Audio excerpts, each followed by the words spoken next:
Here's a set of very typical universal gravitation questions that you're going to need to be able to answer. So if you have two objects and you double the first mass, what happens to the amount of gravity? What happens if you double both masses or triple the distance between them, cut the distance in half, etc.? We want to be able to solve this elegantly and without having to plug in fake numbers for planetary masses and things like that. And how do you do that?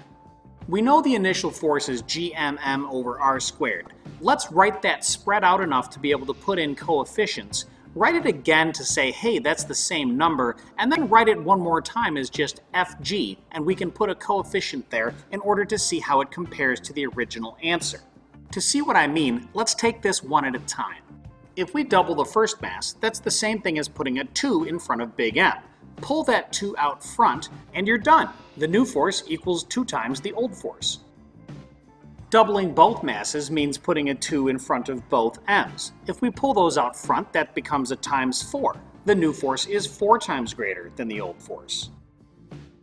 Tripling the distance between them means putting a 3 in front of the radius. When you pull that out front, make sure that you keep it squared, and you end up with 1/9 the original force.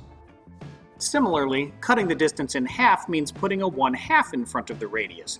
Pull that out, make sure to keep it squared, deal with the complex fraction, and we have 4 times as much force as we did before. And just to prove a point, if we double the first mass, that's a 2 in front of big M, triple the second, that's a 3 in front of little m, double the distance, that's a 2 in front of r squared. Pull those numbers out front, combine them, and we're done. This results in 1.5 times the original force.